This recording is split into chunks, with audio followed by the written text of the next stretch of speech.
It was a long weekend. We missed a bunch earlier in the year due to Neve studying for her exam, which she passed, hooray. So we decided to visit the northwesternmost corner of Ireland, Donegal. Instead of going via motorways, we sized our way throughout the countryside on a more or less geographically direct route. Let me tell you something about Ireland. It's essentially a basin full of water. At the centre of it is boggy and flat as a result and surrounded by mountains. After a little over 2 hours, I saw my first real hill, wow. Shortly after we reached Cavan and had a killer club sandwich. We took another couple of hours to reach our first destination, Glenveagh, and oohed and ahed at the amazing views you can see here.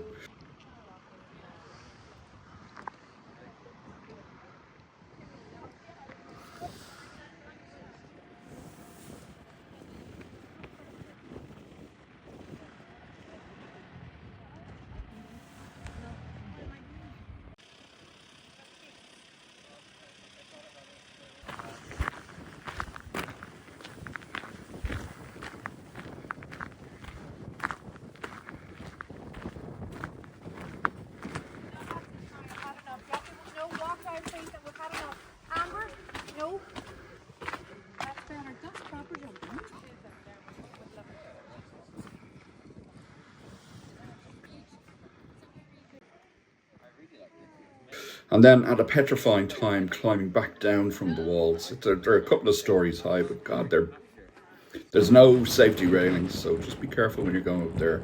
I'm not the mountain goat I appear to be. So do visit the fort, be aware of its dangers too. None of the steps are protected in any way.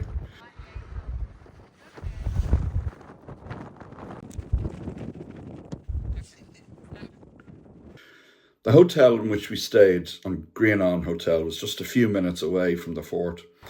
It's a 3-star, the rooms are quite nice and the food is humble and tasty enough. Breakfast is fry-up, pastries, cereals, juices, not bad, but I was informed by Neve that coffee was poor and we let reception know on the way out. A few other people were complaining about it too. But I slept well in a comfy bed, and which is rare enough for me in a hotel. And it was one of the less expensive options on the route. So give it a go.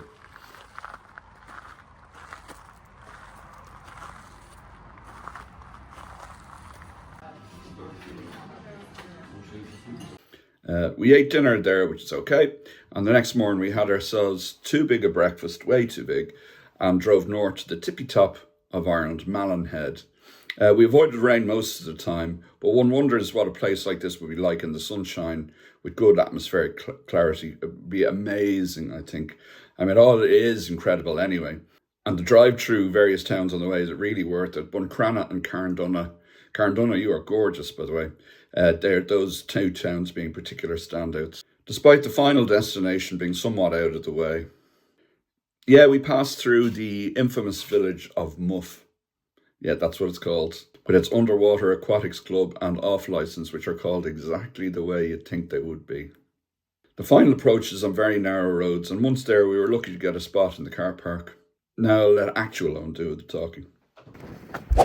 Welcome to the northernmost tip of Ireland.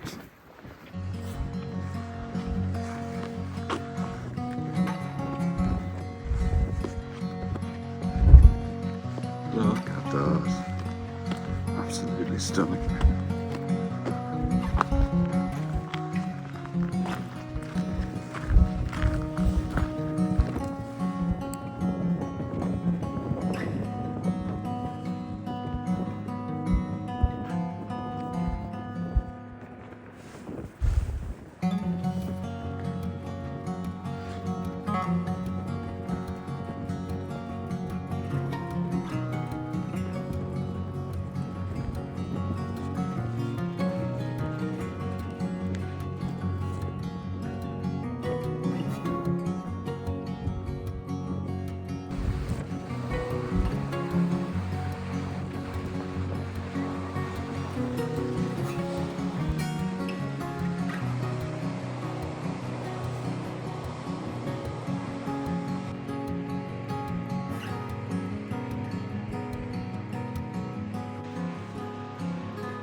We decided to hit Letterkenny for a bite to eat, passing through Buncrana.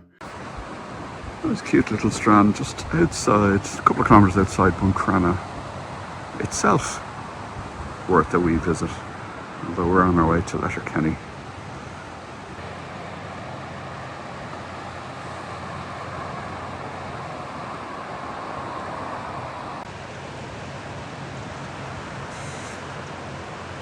Oh, to have that energy.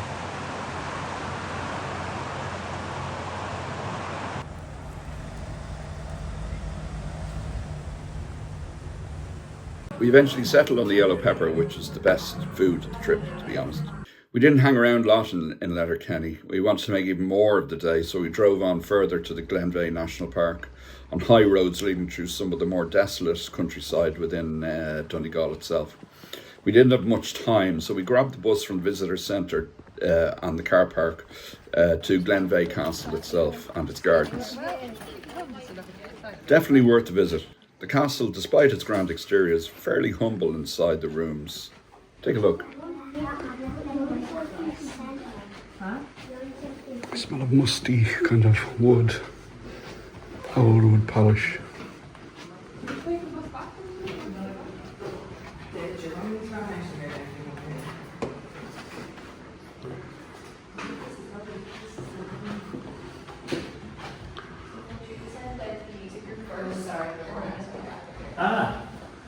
It was the way jockeys.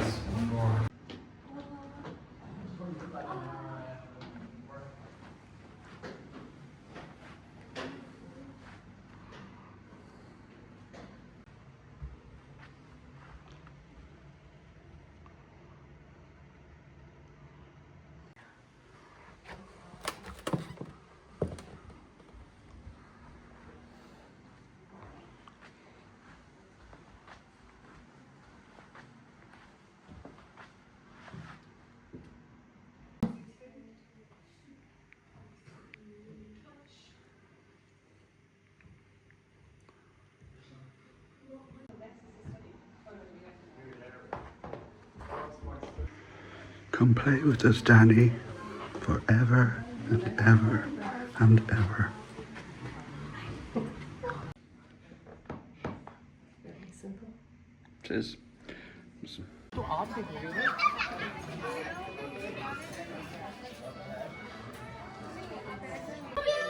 Looking for you guys.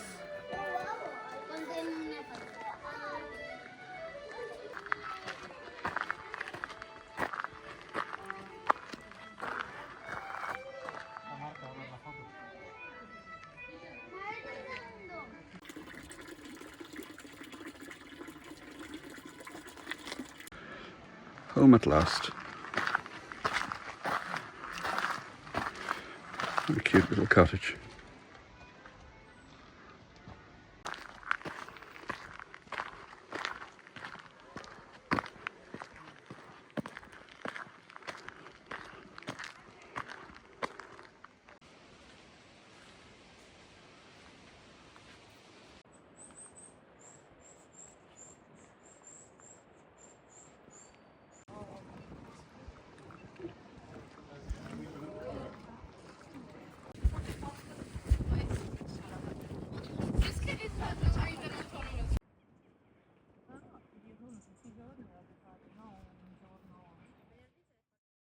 And that was pretty much our stay, barring an ill-fated explorer to Dunvanaghy to circumnavigate Muckish Mountain.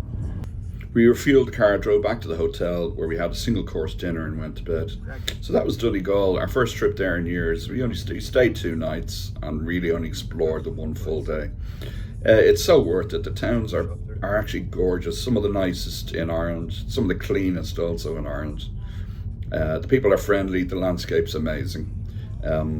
Expect to drive though. The routes to Donegal quite frequently are lengthy. If you're expecting a coastal route, it does take a while to get anywhere due to its fragmented geography, but the views are worth it.